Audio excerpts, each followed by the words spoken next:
Isaías 32, que é a base que gerou realmente toda essa pergunta: por que um reino de justiça? O profeta Isaías fala: vejam, vem um rei justo, seus príncipes governarão com retidão, cada um será como abrigo contra o vento, e refúgio contra a tempestade, como riacho no deserto, e sombra de uma grande pedra em terra seca. Todos os que têm olhos verão a verdade, e todos que têm ouvidos a ouvirão. Até os que se iram depressa terão bom senso e entendimento, e os que gaguejam falarão com clareza. Naquele dia os tolos não serão considerados heróis, e as pessoas sem caráter não serão respeitadas, pois os tolos dizem tolices e planejam mal, praticam a perversidade e espalham falsos ensinamentos a respeito do Senhor.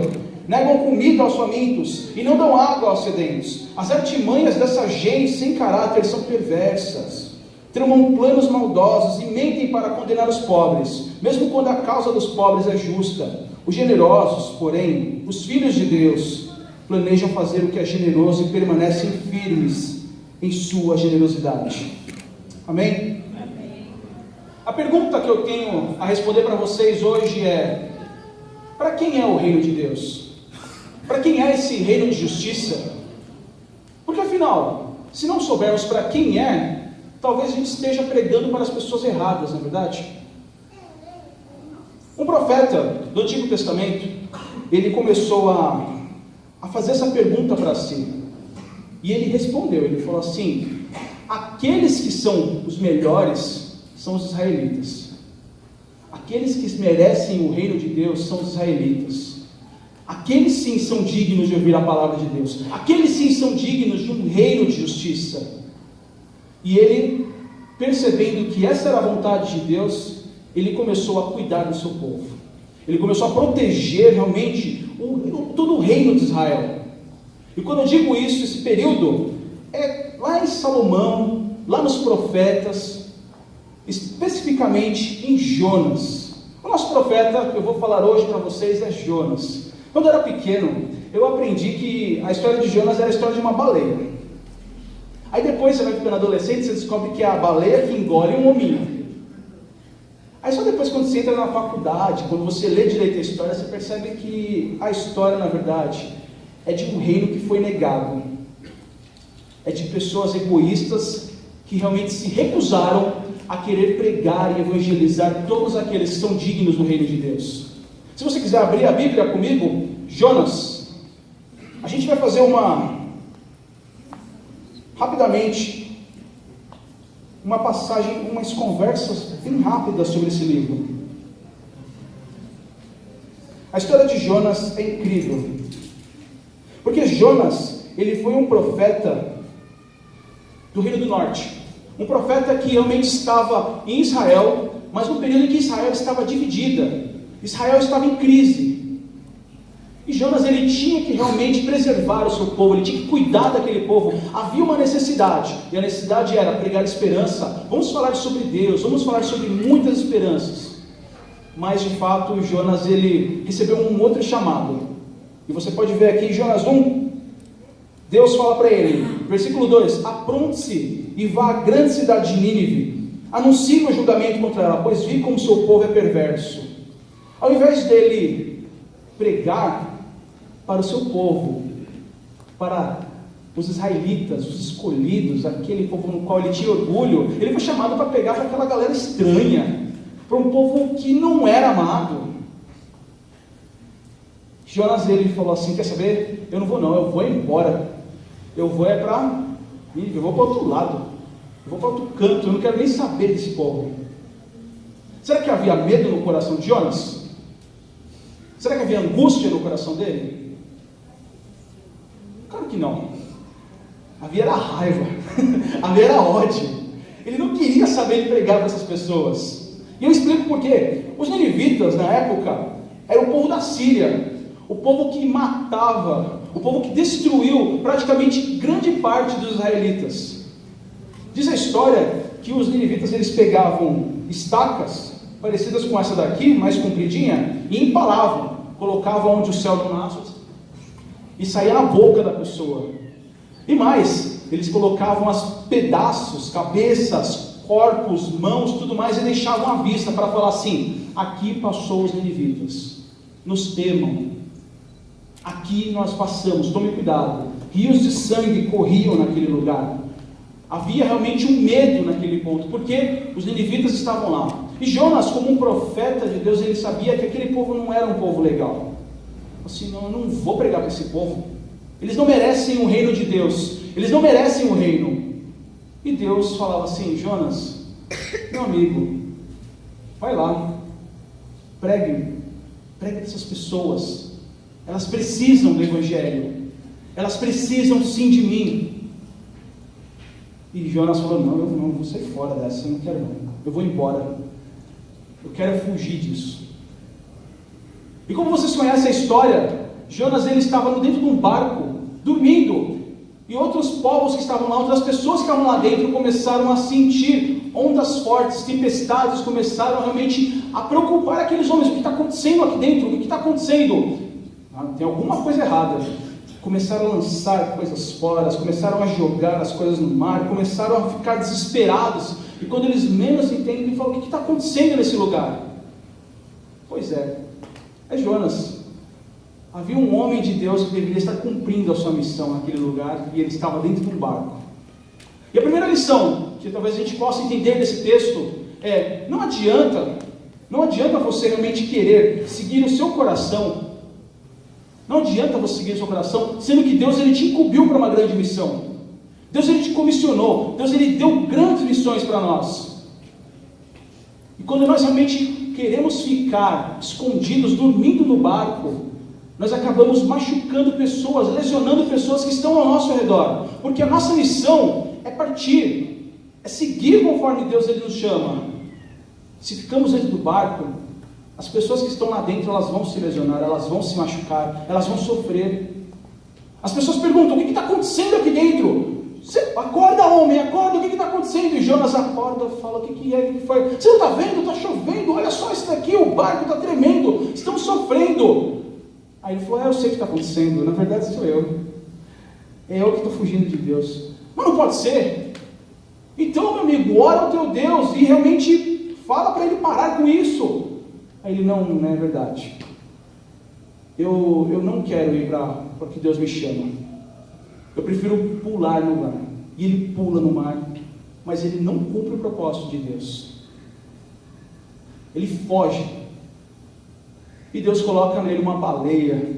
A baleia cachalote, né, o pessoal fala. A baleia grandona que consegue realmente engoli-la. Coloca o Jonas dentro dessa baleia. E Jonas, ele percebendo que de fato ele precisava se arrepender, ele ora dentro daquela baleia.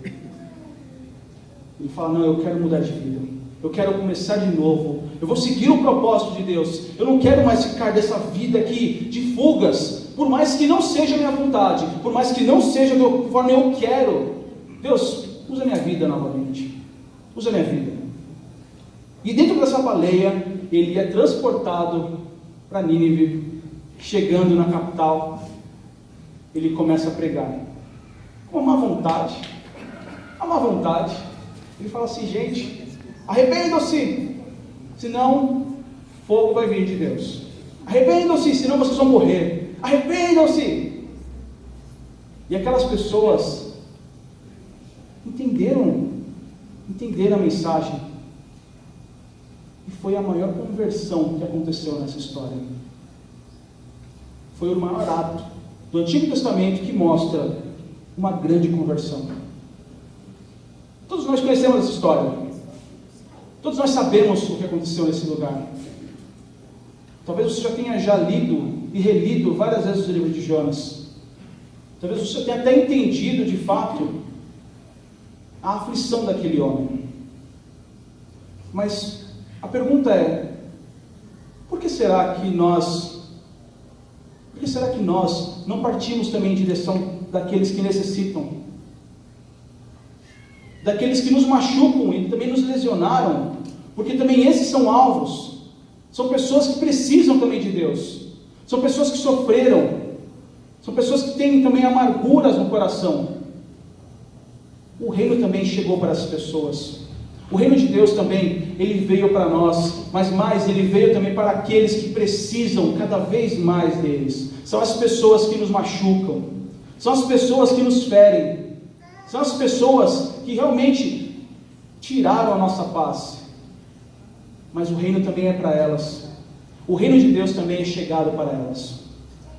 O ponto é, quando será que nós vamos nos levantar e começar a orar por essas pessoas, começar a partir em direção delas? Eu queria que você fechasse seu olho agora nesse instante e pensasse um pouco. Aquela pessoa que te machucou, que te feriu, aquela pessoa que trouxe um problema para você na sua empresa, aquela pessoa que fez maldades com você.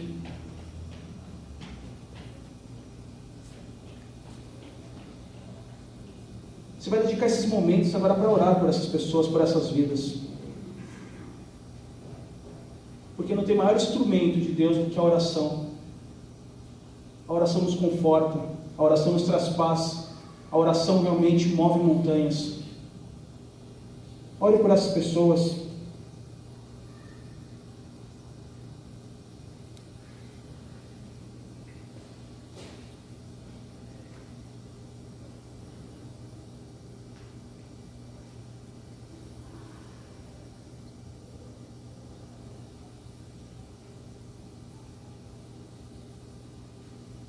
Agora ore por aquelas pessoas em qual você ama. Esse é o seu momento com Deus.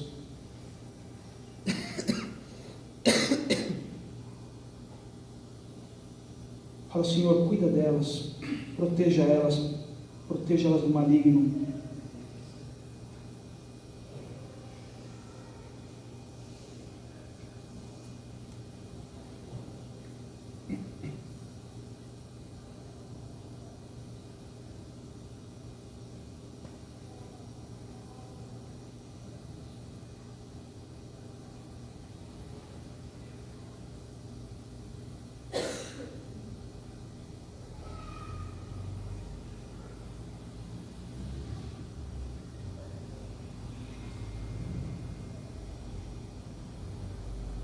Nesse mesmo espírito, pega a pessoa do seu lado e ore por ela também. Esse é o momento que você vai ter com ela. Fala assim, meu irmão, me diga qual que é a sua necessidade. Quero orar por você.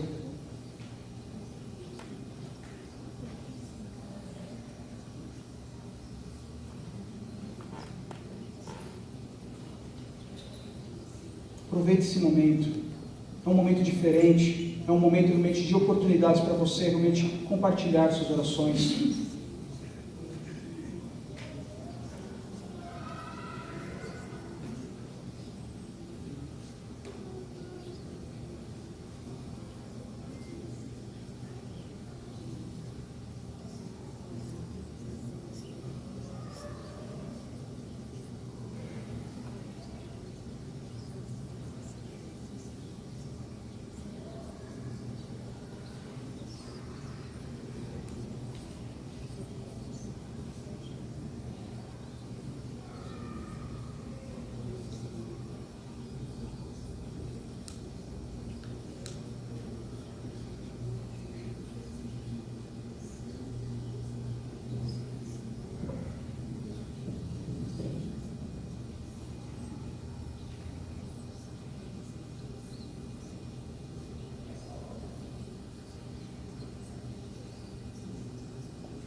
Senhor amado Deus, amado Pai, vamos te pedir por nossa igreja, meu Deus amado. Vamos te pedir por cada cristão que está aqui, meu Deus. Vamos te pedir que o seu reino se manifeste nesse lugar, ó Pai. Vamos te pedir, meu Deus amado, que o Senhor cuide de cada vida, meu Deus. Vamos te pedir agora, meu Deus amado, que o Senhor fale conosco, Pai amado. Vamos te pedir que o Senhor toque em cada coração. Devemos te pedir que o Senhor nos use cada dia mais, meu Deus amado. Nós entendemos o teu propósito na terra, meu Deus amado, é pregar e anunciar a tua palavra. Venha sobre nós, Senhor Jesus. Venha sobre nós, Senhor Jesus. Em nome de Jesus, amém, Pai. Amém, Jesus. Amém.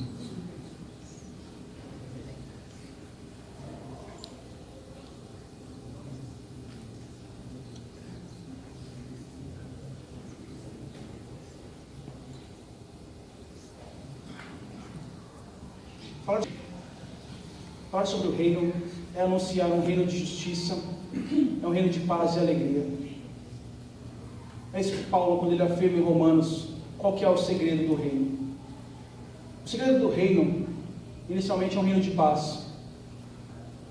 É transformar o local onde nós estamos, é partir em direção, não para trazer guerra, mas é para trazer união, para trazer transformação. Falar sobre o reino é falar sobre justiça, é falar sobre equilíbrio, falar sobre aquilo que de fato traz à tona o que está desequilibrado.